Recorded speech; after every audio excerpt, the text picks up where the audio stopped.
Scorpio, hi! Welcome to Mr. Queen PH. At itong reading na to is about your future self. So this is a timeless reading. Anytime na papanood nyo to, as long as makaka-resonate kayo, this reading is for you. If you're interested in private readings, meron tayong link sa description at sa pinned comment. Paki-check nyo nila information kung paano mag-book for a private reading. Okay, let's begin. So first, tinan muna natin kung ilang years to into the future from the time na mapanood nyo ang reading na to. Okay? So let's see. Ilang years into the future ang reading na to. So kuha tayo. This is 1 year from now. 1 year from now, Scorpio. So, lagay natin dito. Yan. 1 year from now, let's see, what are the energies coming to you? Ano yung mga parating na yan? 1 year from now. So, kuha tayo ng nitong runes. Mag-cast tayo ng runes. What are the energies for Scorpio para sa kanilang future self 1 year from now? Okay, so we have Lagos, we have Suilu, and Urus. Oh, okay. So Lagos is your energy kasi this is water, no? It's about emotions, intuition, renewal. So I think when it comes to your belief system, maaring meron kang 1 year from now, meron kang mga i-explore na belief system, or you will be spiritually awakened or more spiritually connected sa iyong higher self. Maaring mas magiging malakas ang iyong instinct, ang iyong intuition that will guide you sa mga future decisions mo. You also have Suilu, which is the sun, illumination, joy, and light. So you will experience happiness. Pag sinabi kasi natin joy, ano yan eh, mas malalim siya kaysa sa masaya ka lang. It's like deep happiness, ganyan. This is also about mga bagay na naliwanagan ka na. So, it's like a certain renewal in your life na marami ka natuklasan na laman, na-realize about yourself, at malinaw na sa'yo kung ano yung gusto mo, ano yung path na gusto mong tahakin. And this is also about energy. And 1 year from now, you will gain a lot of strength. Lakas. Okay? Speaking of lakas, Urus is also about strength, vitality, and power.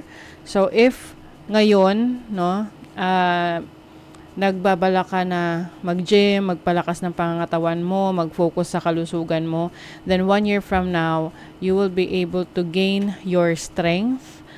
Kumbaga, itong lakas na to, hindi lang siya basta malakas ka lang, malusog ka, malakas, masigla, and very powerful. Okay? So, let's see, ano pa? 1 year from now. 1 year from now, para sa mga Scorpio. 1 year from now for Scorpio. The Two of Wands. The King of Cups. Queen of Pentacles. The Three of Cups. Uy, celebration. Okay. 1 year from now, maaring if you are single 1 year from now, maaring meron kang person na mamimit through friends, or pwedeng bagong kaibigan, or merong potential to become a romantic partner in the future. This is an earth sign, Taurus, Virgo, or Capricorn. Maaring magiging very close kayo ng person na to, na maaring mag-lead sa deep friendship or romantic connection. Some of you meron din kayong plans. If you have plans to work abroad, to travel abroad, 1 year from now, maaring merong mag-open na opportunity for you. sa abroad. Oh my God. Oh, Nine of Cups. Meron kang wish na matutupad. 1 year from now. This can be relocation pag-abroad. I also see business here kung meron kang negosyo na gustong simulan or currently meron ka ng business kung gusto mo tong mas maging matagumpay or mas maunlad. So this is going to be successful for you. Let's see what else. 1 year from now. You have the Hanged Man, the Lovers, the King of Wands. O, diba? The Lovers. You may be connecting with para tong I'm seeing a very serious partnership that is coming to you, which is matagal mo na tong hinihintay. Oh my God, this is your energy, oh. Yes, if you are looking for a partnership, especially romantic partnership, darating to sa'yo. And for some of you, this can be sa ibang bansa, no? So if you have plans of, traveling abroad or working abroad, relocating abroad, so there's a possibility na dun mo siya makikilala. Pwedeng katrabaho mo siya. Some of you, pwedeng ito ay isang earth sign or fire sign. Aries, Leo, or Sagittarius. Very transformative, no? Transformative for you ang mga ganap sa buhay mo 1 year from now. Things are going to change. Hindi na siya yung tipong kagaya na, yung mga nakaraang taon, as is lang siya, 'di ba? Parang kung i-compare mo, halos wala nagbago. Ngayon, 1 year from now, merong major change for you. Major change in your relationship. And then, meron kang wish fulfillment and also location. It's either lilipat ka ng bahay, or mag-a-abroad ka. 1 year from now. Mending. This is also about forgiveness, healing. So, maaring meron kang i-heal from your past. May patatawarin ka. This can be other people or sarili mo. Maaring magiging part ka rin ng isang community. Mas magiging kayong open to new connections, friendships. Mas mag-network ka. Deep knowing. So, diba, yung sinabi ko sa inyo kanina, the first part of the reading na magkakaroon ka ng deeper understanding about yourself, about your beliefs, about your spirituality. So, mas magiging strengthen, malakas ang iyong instinct, your intuition mo that will really help you navigate life.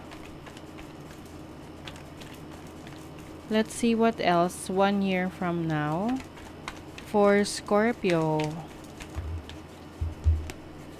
You have Saturn in Aquarius in the 11th house. Some of you maaring maka-experience ng challenges sa kaibigan, sa grupo, sa mga nakakasama ninyo. Lalo na kung marami kayong makikilala na, 'di ba? You will join groups, communities. And also, pagdating naman sa mga achievements ninyo, it's not that easy. Kumbaga, hindi siya madaling basta na lang ibibigay sa iyo yung mga gusto mo.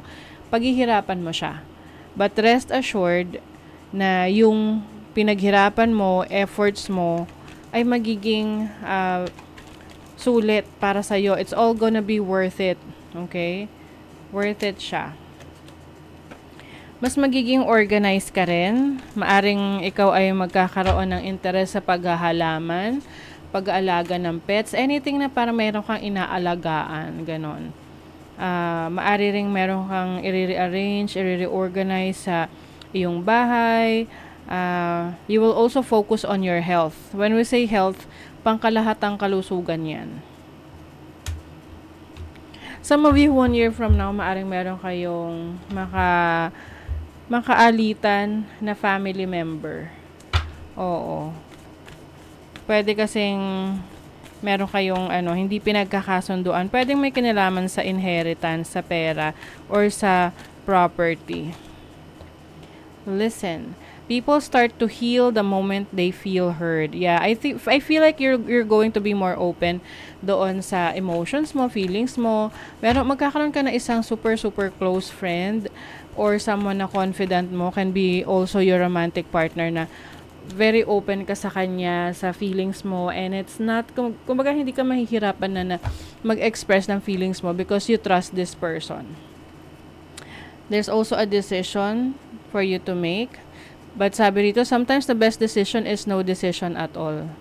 Okay? So, maaring meron kang mga kailangang pag-isipang maigi, at hindi mo kailangan rin namang pilit yung sarili mo kung hindi ka pa ready for decision making. Okay? So, that is your reading, Scorpio. And thank you so much. See you again.